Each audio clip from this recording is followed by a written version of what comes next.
દ્રશ્યો છે કે જ્યાં આ તમામ જે પ્રવાસીઓ છે તેઓને અમારા સંવાદદાતા દ્વારા પૂછવામાં આવ્યું તો તેઓ ભાગતા જોવા મળ્યા હતા, કારણ કે તેઓ ગેરકાયદેસર જઈ રહ્યા હોય તેવી હાલ વિગતો સામે આવી છે। મુંબઈ એરપોર્ટ પર 276 જેટલા ભારતીયો પહોંચ્યા છે, જ્યારે બાકીના હજુ નિકારાગુઆ છે।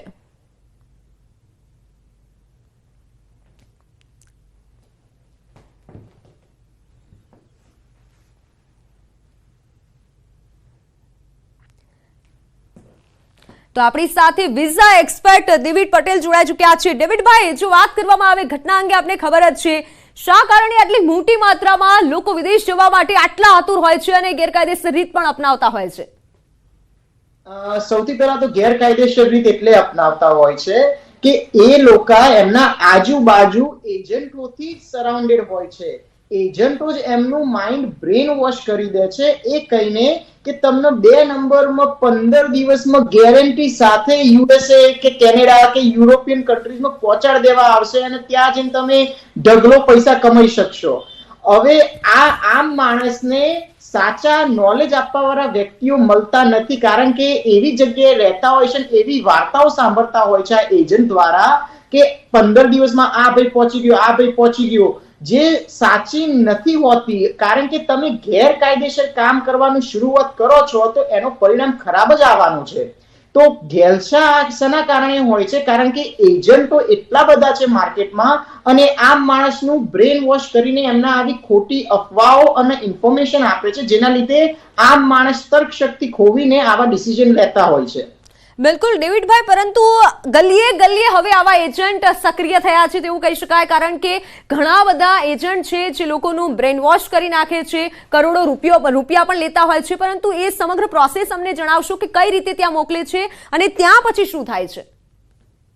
જો સૌથી પહેલા તો હું ત્યાંનો છું, યુએસ સિટીઝન છું, મને ખબર છે ત્યાં કેટલું શોષણ થતું હોય છે। તમે 2 નંબરમાં પહોંચી જાઓ, ચલો ઇલીગલી પહેલા તો જવાય નહીં, કારણ કે રિસ્ક બહુ હોય છે, પણ તમે કદાચ સક્સેસફુલી ઇલીગલી ત્યાં પહોંચી પણ ગયા તો ત્યાં ગયા પછી તમારું ફ્યુચર શું એનું કોઈ વિચારતું નથી, કારણ કે તમારી જોડે કોઈ લીગલ ડોક્યુમેન્ટ્સ નથી, કોઈ આઈડેન્ટિટી નથી, તો કઈક પ્રોબ્લેમ તમને પડશે। સપોઝ તમારું શોષણ થશે, ત્યાં તમને બહુ જ ઓછા માત્ર પૈસા આપવા આવશે અને તમારી જોડે કામ વધારે લેવામાં આવશે, તો એ શોષણનું રિપોર્ટિંગ તમે ક્યાં કરશો?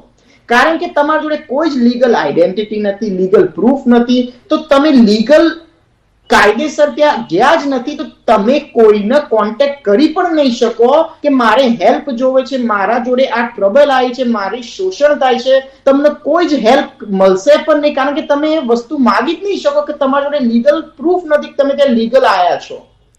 બિલકુલ ડેવિડભાઈ, આભાર આપનો ન્યૂઝ 18 ગુજરાતી સાથે જોડાવા બદલ। તો હાલ જે પ્રમાણે વિગત સામે આવી રહી છે, આ તમામ જે પ્રવાસીઓ છે તેમાંથી 90 થી વધુ જે પ્રવાસી છે તે મહેસાણાના હોય તેવો દાવો કરાઈ રહ્યો છે। મહેસાણા તાલુકા પંચાયતના સભ્યએ આ દાવો કર્યો છે, પરંતુ ગેરકાયદેસર જવાના કિસ્સા અવારનવાર વધી રહ્યા છે। ફરી એકવાર માનવ તસ્કરીની શંકા અને તેમાં ફ્રાન્સમાં વિમાન રોકી દેવામાં આવ્યું હતું અને ત્યારબાદ હાલ આ તમામ ભારતીયો મુંબઈ પરત ફર્યા છે।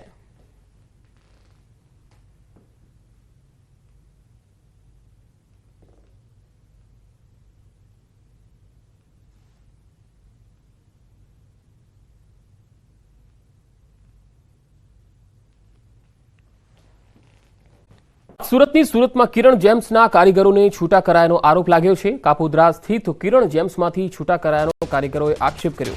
100 થી વધુ કારીગરોને બીજી કંપનીમાં ટ્રાન્સફર કરવાની વાતને લઈને વિરોધ થઈ રહ્યો છે। કોઈ પણ પ્રકારનું કારણ આપ્યા વગર અન્ય કંપનીમાં ટ્રાન્સફર કરતા રોષની લાગણી છે। કારીગરો દ્વારા રત્ન કલાકાર સંઘને રજૂઆત કરવા માટે હાલ તો તમામ લોકો અહીંયા ઉપસ્થિત થયા છે। 3 મહિનાનો પગાર અને ગ્રેજ્યુટી આપવા કારીગરોની માંગ છે।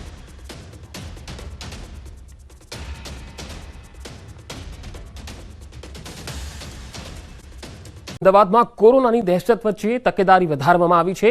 એએમસી આરોગ્ય વિભાગે શરૂ કર્યા છે કોવિડ ટેસ્ટ। એએમસી સંચાલિત હોસ્પિટલ અર્બન હેલ્થ સેન્ટર પર આ ટેસ્ટ કરવામાં આવી રહ્યા છે। અર્બન હેલ્થ સેન્ટર પર ટેસ્ટ કિટની વ્યવસ્થા પણ ઉપલબ્ધ કરાવાઈ છે।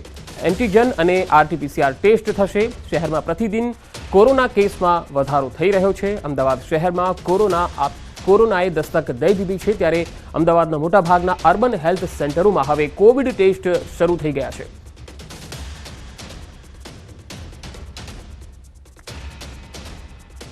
તો અમદાવાદમાં કોરોનાનો આંકડો 35 પર પહોંચ્યો છે. નવા 5 કેસ ઉમેરાયા છે. ત્યારે કુલ હવે 35 જેટલા સક્રિય કેસો અમદાવાદમાં થયા છે.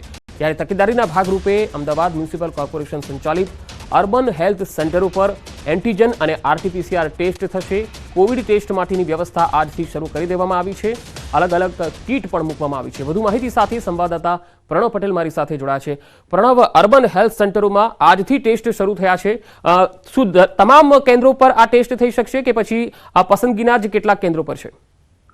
પંકજ, ચોક્કસ હાલ પ્રાથમિકતા એ મહાનગરપાલિકાની છે કે જે લોકોને સિમ્પટમ્સ દેખાઈ રહ્યા છે, શરદી, ખાંસી, તાવ આવી રહ્યો છે, તાવ નથી ઉતરી રહ્યો, તે તમામ દર્દીઓને એએમસી તરફથી એક સલાહ આપવામાં આવી છે કે તમામ લોકો એએમસી ના અર્બન સેન્ટર પર પહોંચે, એએમસી સંચાલિત હોસ્પિટલમાં પહોંચે અને કોવિડના જે ટેસ્ટ છે, એન્ટીજન ટેસ્ટ હોય કે પછી આરટીપીસીઆર ટેસ્ટ તે કરાવે. હાલ જે માનવામાં આવ્યું છે કે એકલ દોકલ છે તે જે દર્દીઓ છે તે હાલ હોસ્પિટલમાં પહોંચી રહ્યા છે, અર્બન સેન્ટર પર પહોંચી રહ્યા છે અને આજથી જ જેટલા પણ અમદાવાદ શહેરના અર્બન સેન્ટરો છે એટલે લિમિટેડ લોકો હાલ ટેસ્ટ કરાવી રહ્યા છે. અને મહાનગરપાલિકાએ પણ એક અપીલ કરી છે તમામ લોકોને કે જે લોકોને સિમ્પટમ્સ દેખાય છે તે લોકો જે અહીં આવે અને પોતાના ટેસ્ટ છે તે કરાવે અને આખી જે હિસ્ટ્રી છે તે મહાનગરપાલિકાના આરોગ્ય વિભાગ તેની મેળવી રહ્યા છે. પરંતુ ચોક્કસ માની શકાય કે અમદાવાદ શહેરમાં કોરોનાએ દસ્તક આપી દીધી છે. અમદાવાદમાં પ્રતિદિન 5 થી 10 કોરોના કેસીસ હાલ નોંધાઈ રહ્યા છે અને ખાસ કરીને ડિસેમ્બરનો જે અંત આવી રહ્યો છે, વિદેશી પ્રવાસીઓ બહારથી આવી રહ્યા છે, એનઆરઆઈ લોકો બહારથી આવી રહ્યા છે, તેમાં સૌથી વધુ કોરોનાના જે લક્ષણો છે તે વધુ જોવા મળી રહ્યા છે. તેને લઈને જ આરોગ્ય વિભાગ તરફથી પહેલા એએમસી સેલ હોસ્પિટલોમાં કોવિડ ટેસ્ટ થતા હતા. હવે અમદાવાદ શહેરના તમામ જે અર્બન સેન્ટરો આવી રહ્યા છે, અર્બન સેન્ટરો ઉપર પણ કોવિડ ટેસ્ટની જે પ્રક્રિયા છે તે મહાનગરપાલિકાના આરોગ્ય વિભાગે શરૂ કરી છે. જી પ્રણવ, આભાર માહિતી આપવા માટે.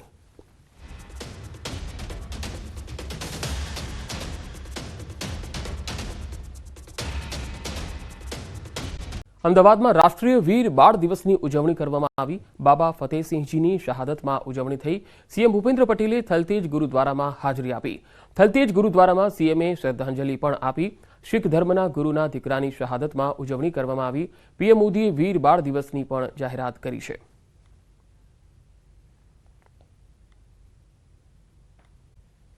ઇલેક્ટ્રિકલ આસિસ્ટન્ટની ભરતી રદ અંગે રજૂઆત થઈ. વડોદરામાં ઉમેદવારો આજે ફરીથી કચેરીએ રજૂઆત કરશે. 48 કલાકના અલ્ટિમેટમ બાદ નિર્ણય ન કરતા રજૂઆત કરશે. 50 ઉમેદવારો જેટકો કચેરી રજૂઆત માટે પહોંચશે. જેટકોએ પોલ ટેસ્ટ અને લેખિત પરીક્ષાની તારીખ જાહેર કરી છે. ઉમેદવારોએ નવેસરથી જાહેરનામું બહાર પાડવા માંગણી કરી છે.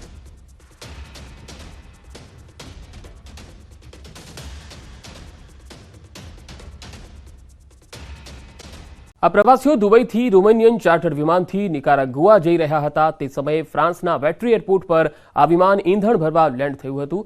હવે સમાચારોમાં આગળ વધીએ. બનાસકાંઠાની વાત. બનાસકાંઠાના ડીસામાં ચેઇન સ્નેચિંગનો બનાવ બન્યો. સીસીટીવીમાં આખો આ બનાવ કેદ થયો છે. કાળજુ કંપાવી દે તેવો આ બનાવ છે. સીસીટીવીમાં કેદ શિવનગરમાં વૃદ્ધા સાથે આ બનાવ બન્યો. બાઇક સવાર 2 લૂંટારુઓએ વૃદ્ધાની ચેઇન લૂંટી લીધી. 2 તોલાની સોનાની ચેઇન ખેંચીને ફરાર થઈ ગયા. બનાવ સમયે 70 વર્ષીય વૃદ્ધા ઊંધા માથે પટકાયા હતા. આરસીસી રોડ પર વૃદ્ધા ઊંધા માથે પટકાયા. ચેઇન સ્નેચરોનું રાક્ષસી કૃત્ય જોવા મળ્યું. સીસીટીવીમાં આખી આ ઘટના કેદ થઈ ગઈ છે. કઈ રીતે દિન દહાડે ચેઇન સ્નેચરો બેફામ બન્યા છે અને એ પણ ડીસા જેવા શહેરમાં. આ તસવીરો જુઓ.